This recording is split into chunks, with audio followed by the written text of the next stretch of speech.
आप सबका स्वागत है हमारे चैनल में। आज मैं लेकर आई हूँ रानी लक्ष्मीबाई के जीवन से संबंधित कुछ बातें। तो भारतीय वसुंधरा को गौरवान्वित करने वाली झांसी की रानी वीरांगना लक्ष्मीबाई वास्तविक अर्थ में आदर्श की वीरांगना थी। आत्मविश्वासी, कर्तव्यपरायण, स्वाभिमानी और धर्मनिष्ठ होता है, ऐसी ही थी वीरांगना लक्ष्मीबाई। तो आप सब ज़रूर सुने और चैनल को भी ज़रूर से ज़रूर सब्सक्राइब करें। और मैं चाहती हूँ कि आप लोग चैनल को सब्सक्राइब करें। जिन लोगों ने सब्सक्राइब किया है उनका बहुत बहुत धन्यवाद, और जिन लोगों ने नहीं किया है उनका भी धन्यवाद। और मैं चाहती हूँ कि आने वाले समय में आप ज़रूर से ज़रूर चैनल को सब्सक्राइब करें, क्योंकि मैं जो कहानियाँ लेकर आती हूँ इसी कारण कि आप लोग चैनल को सब्सक्राइब करें और सुने भी, क्योंकि मैं हमेशा ही चाहती हूँ कि शिक्षावर्धक, मनोरंजक आदि कहानियाँ लेकर ही आऊँ। तो आप लोग मुझे सपोर्ट करें। तो मैं शुरू करती हूँ कहानी रानी लक्ष्मीबाई के जीवन के ऊपर। महारानी लक्ष्मीबाई का जन्म काशी में 19 नवंबर 1835 को हुआ था। इनके पिता मोड़ोपंत तांबे चिकनाजी अप्पा के आश्रित थे। इनकी माता का नाम भागीरथी बाई था। महारानी के पिता बलवंतराव बाजीराव पेशवा की सेना में सेनानायक होने के कारण मोड़ोपंत पर भी पेशवा की कृपा रहने लगी। लक्ष्मीबाई अपने बाल्यकाल में मन्नूबाई के नाम से जानी जाती थी। सन 1838 में गंगाधर राव को झांसी का राजा घोषित किया गया। वे विदुर थे। सन 1850 में मन्नूबाई से उनका विवाह हुआ। 1851 में उनको पुत्र रत्न की प्राप्ति हुई, लेकिन 4 माह के पश्चात ही उस बालक का निधन हो गया। सारी झांसी शोक सागर में निमग्न हो गई। राजा गंगाधर राव को तो इतना गहरा धक्का पहुंचा कि वे फिर स्वस्थ ना हो सके और 21 नवंबर 1853 को वो चल बसे। यद्यपि महाराजा का निधन महारानी के लिए असहनीय था, लेकिन फिर भी वे घबराई नहीं। उन्होंने विवेक नहीं खोया। राजा गंगाधर राव ने अपने जीवन काल में ही अपने परिवार के बालक दामोदर राव को दत्तक पुत्र मानकर अंग्रेजी सरकार को सूचना दे दी थी, परंतु ईस्ट इंडिया कंपनी की सरकार ने दत्तक पुत्र को अस्वीकार कर दिया था। 27 फरवरी 1854 को लॉर्ड डलहौजी ने गोद की नीति के अंतर्गत दत्तक पुत्र दामोदर राव की गोद अस्वीकृत कर दी और झांसी को अंग्रेजी राज्य में मिलाने की घोषणा कर दी।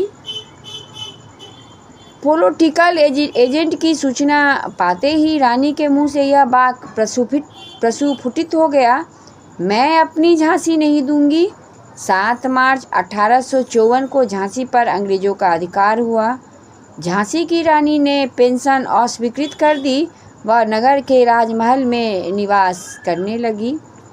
यहीं से भारत की प्रथम स्वाधीनता क्रांति का बीज प्रस्फुटित हुआ। अंग्रेजों की राज्यलिप्सा की नीति से उत्तरी भारत के नवाब और राजे महाराजे असंतुष्ट हो गए और सभी में विद्रोह की आग भभक उठी। रानी लक्ष्मीबाई ने इसको स्वर्ण अवसर माना और क्रांति की ज्वालाओं को अधिक सुलगाया और अंग्रेजों के विरुद्ध विद्रोह करने की योजना बना डाली।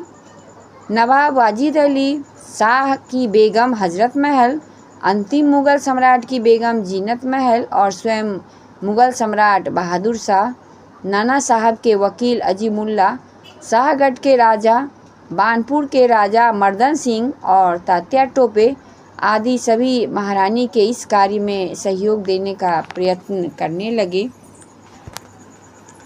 भारत की जनता में विद्रोह की ज्वाला भभक गई। समस्त देश में सुसंगठित और सुदृढ़ रूप से क्रांति को कार्यान्वित करने की तिथि 31 मई 1857 निश्चित की गई, लेकिन इसके पूर्व ही क्रांति की ज्वाला प्रज्वलित हो गई और 7 मई 1857 को मेरठ में तथा 4 जून 1857 को कानपुर में भीषण विप्लव हो गए। कानपुर तो 28 जून 1857 को पूर्ण स्वतंत्र हो गया।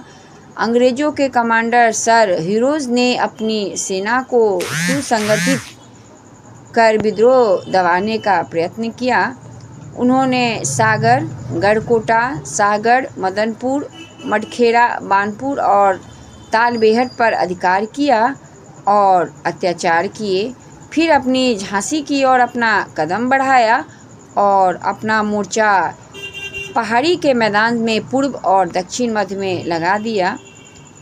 लक्ष्मीबाई पहले से ही सतर्क थी और बानपुर के राजा मर्दन सिंह से भी इस युद्ध की सूचना तथा उसके आगमन की सूचना प्राप्त हो चुकी थी। 23 मार्च 1858 को झांसी का ऐतिहासिक युद्ध आरंभ हुआ। कुशल तोपची गुलाम गौस खां ने झांसी की रानी के आदेशानुसार तोपों के लक्ष्य साधकर ऐसे गोले फेंके कि पहली बार में ही अंग्रेजी सेना के छक्के छूट गए। रानी लक्ष्मीबाई ने 7 दिन तक वीरतापूर्वक झांसी की सुरक्षा की और अपनी छोटी सी सहस्त्र सेना से अंग्रेज़ों का बड़ी बहादुरी से मुकाबला किया। रानी ने खुले रूप से शत्रु का सामना किया और अपनी वीरता का परिचय दिया। वे अकेले ही अपने पीठ के पीछे दामोदर राव को कसकर घोड़े पर सवार हो अंग्रेज़ों से युद्ध करती रहीं। बहुत दिनों तक युद्ध का क्रम इस प्रकार चलना असंभव था।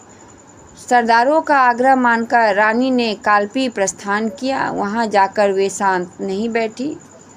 उन्होंने नाना साहब और उनके योग्य सेनापति तात्या टोपे से संपर्क स्थापित किया और विचार विमर्श किया। रानी की वीरता और साहस का लोहा अंग्रेज मान गए, लेकिन उन्होंने रानी का पीछा किया। रानी का घोड़ा बुरी तरह घायल हो गया और अंत में वीरगति को प्राप्त हुआ, लेकिन रानी ने साहस नहीं छोड़ा और शौर्य का प्रदर्शन किया। इस प्रकार युद्ध चलता रहा, लेकिन रानी इसके विरुद्ध ही थी। यह समय विजय का नहीं था, अपनी शक्ति को सुसंगठित कर अगला कदम बढ़ाने का था। सेनापति सर ह्यूज ने अपनी सेना के साथ संपूर्ण शक्ति से रानी का पीछा किया और पीछा करता ही रहा और आखिरकार वह दिन भी आ गया जब उसने ग्वालियर का किला घमासान युद्ध करके अपने कब्जे में ले लिया। रानी लक्ष्मीबाई इस युद्ध में भी अपनी कुशलता का परिचय देती रही। 18 जून 1858 में ग्वालियर का अंतिम युद्ध हुआ और रानी ने अपनी सेना का कुशल नेतृत्व किया। वे घायल हो गई और अंततः उन्होंने वीरगति प्राप्त की। रानी लक्ष्मीबाई ने स्वतंत्र युद्ध में अपने जीवन की अंतिम आहुति देकर जनता जनार्दन को चेतना प्रदान की और स्वतंत्रता के लिए बलिदान का संदेश दिया। तो रानी लक्ष्मीबाई अपने देश के लिए लड़ी और लास्ट में अंत में वीरगति को प्राप्त हुई। तो ये उनके जीवन का एक छोटा सा भाग मैं प्रस्तुत की हूँ और सभी को उनके बारे में जानने का पूर्ण अधिकार है और इसीलिए आज मैं ये कुछ उनके विषय में लेकर आई हूँ। तो आप सब ज़रूर सुने और सुनकर चैनल को भी ज़रूर से ज़रूर सब्सक्राइब करने के बारे में सोचिए और आपको लगता है कि सब्सक्राइब करें तो ज़रूर से ज़रूर सब्सक्राइब कर दीजिए। धन्यवाद, आप सभी को धन्यवाद।